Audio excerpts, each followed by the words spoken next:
trained to work at a Target stockroom. It's called training. I worked in a department store warehouse, which meant I had to use a hydraulic forklift, which meant I had to be trained, which meant I had to watch a slightly more executive employee do it. The slightly more executive employee was a fat guy, and he seemed to act the same way every fat comedian and actor did. I recognized every part of his behavior from something I'd already seen. Part of his behavior was responding to almost everything I said with his eyes open wide, nodding and saying, "Right on, right on." He showed me how to use the forklift machine. He made the forked arm go up beneath a pallet of merchandise high up by the ceiling. The hydraulics made a droning sound. He looked at me, raising one eyebrow a few times in succession. "This is the way of the master," he said, tapping the finger on his other hand against his fat stomach. "Pay attention, son." It was amazing to watch him navigate the lift. Beautiful and amazing. The way he worked took me soaring to beautiful heights. I wanted to butt fuck him. "Here, you try," he said, pausing the lift up high beneath the pallet. "Show me the way of the master." I accepted the controls and slowly lowered the pallet. There was no trouble. It was amazing. Basically, I fucking reigned. The other employee clapped and whistled for me, and I imagined myself controlling a larger machine that I could use to rip the entire planet into smaller pieces. "Look at this fucking guy," the slightly more executive employee said. "Just raw power." On the dashboard of the machine, I noticed a dial that had a turtle painted on one side and a rabbit painted on the other side. I touched the dial of the machine. I asked about the turtle and the rabbit. "One means slow and one means fast, buddy," he said. "Turtle goes slow and rabbit goes fast." He took a bag of chocolate-covered peanut candy out of his cargo pants pocket and held the bag upside down until half went into his mouth. While pouring, he kept his lips open in a concentrated ring, and his eyes were open, looking upward and determined. The candy clicked against his teeth, and he seemed to be doing some type of throat clench to keep from choking. "But the turtle eventually beat the rabbit, right?" I said. "The turtle won the race, I think, right? Hey, does my voice sound weird to you? It sounds weird all of a sudden." He was chewing the mouthful of candy. "I don't know, is that how it went?" he said, clearing his throat after gargling a little bit. "The turtle won, is that right?" He looked at the ground and then opened his eyes wide. "Wait, shit, you're right." "Yeah, I think so," I said. "Does that mean the turtle setting is better then? Should I just keep it on turtle?" The conversation was dying. A gigantic asshole slowly opening itself around the planet Earth, quieting all conversations. "No, wait, how could a fucking turtle win?" he said. "That's impossible. Turtles, live forever because they never move, right?" His mouth was open, crushing chocolate candy with his teeth, and when he talked, he kept the pool in the bottom part of his mouth. He said, "What'd he do, catch the rabbit sleeping or showing off or some shit, then bite through his leg tendons with that powerful turtle beak? I mean, come on, man." He honked the horn on the hydraulic lift. "The horn's right here, by the way," he said. Then he honked like 7 more times. "What happened exactly?" he said. "What did the turtle do? Tell me. Did he fuck him up? Did he fuck his rabbit ass all up?" Honking once to each word, he said, "Fuck him all up?" I said, "I'm not sure. He might have fucked him up. I think he won the race, so that's like fucking him up, right?" "Yeah, man, true," he said, looking off like he was thinking. He sniffed while making a face. He said, I could easily imagine the turtle walking up to the rabbit right after the race and putting his hands on his hips and saying, 'I just fucked you up.' And he'd be right about saying it." Suddenly I couldn't tell if he had a southern accent or not. He looked at me again, smiling. There was chocolate on his teeth and gums. I said, "Fucked him straight up to the fucking moon and then fucked him into one of the moon's craters, I think." "Sure enough," he said loudly, scratching his eyebrow with his thumb. "All right, here, practice again by lifting the pallet back up and putting it down into its original spot. I want to see your best shit here, guy. No holding back. Then I'll sign off on that training sheet there."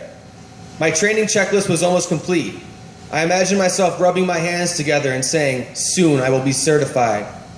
I raised the pallet back up to where it went and lowered it there. Boom. "Holy shit," said the slightly more executive employee. "You're good, guy." He was sniffing a lot and licking candy pieces off his molars. "I think it's about time I take a look at that checklist, son," he said. Looking just past his face at the unpainted concrete wall, I said, "Check the shit out of that shit." My coworker held my training checklist up against the side of a shelving beam and signed the bottom. He cleared his sinuses a little, inflating his cheeks. He gave me the training checklist. It was completed and signed. I was certified. I looked up and down the list, all check marks. I have become certified, I said. The slightly more executive employee said, "Welcome home, son," and he lowered the forklift. I imagined hiding until everyone left the store and then using the machine to mishandle a pallet from up high and make it fall on my head. Just expertly dropping a big wooden pallet on my head while placing my head sideways against the unpainted concrete floor. I could kill myself and make it look accidental. The best of both worlds. Fucking certified. No, I think I'd only drop a pallet on my head though if I were able to live through it and watch the first person who found me. That was the promise I made to myself as the other employee was talking to me again. He said something about restocking, but I wasn't listening. Because I was trying as hard as I could to fully feel the pain I'd experienced, as if living through the experience of getting my head crushed by a wooden pallet. What would it be like?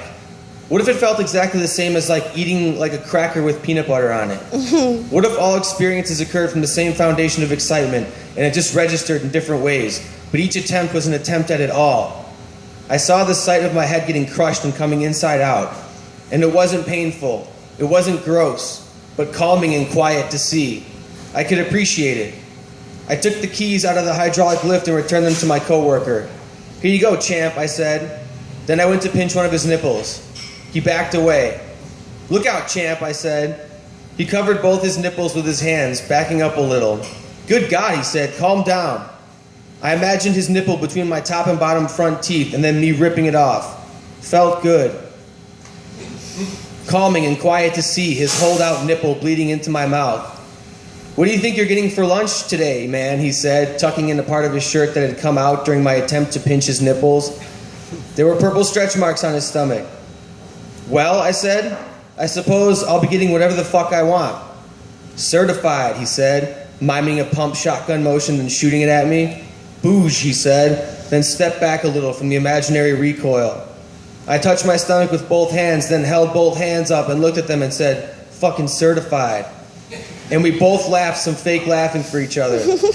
Then we walked in different directions, to different stock rooms, to keep working on whatever we were supposed to be doing.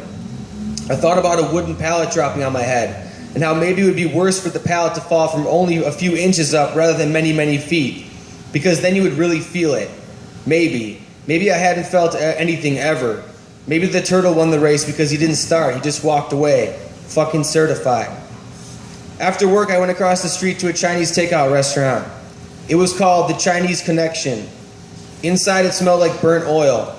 A Chinese man with mild gigantism worked the counter. "What'd I get you?" he said, combing his bangs to the side with his fingers. "I ordered fried rice." He raised both hands and said, "No rice any kind anymore." I couldn't tell if he was joking. Then I realized the restaurant was going to close soon, so I ordered something else. "Okay, wait a little bit," he said, and went back to the kitchen.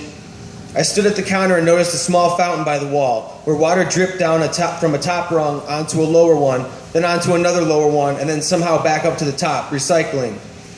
Looking at it felt really nice. The employee came back and added up the price on the register. $9, be ready 10 minutes. I paid.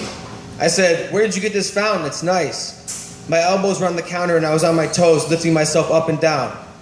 Without looking up, he nodded towards across the street at the store where I just started working and said, "Over there, $12. I said, "Oh, nice."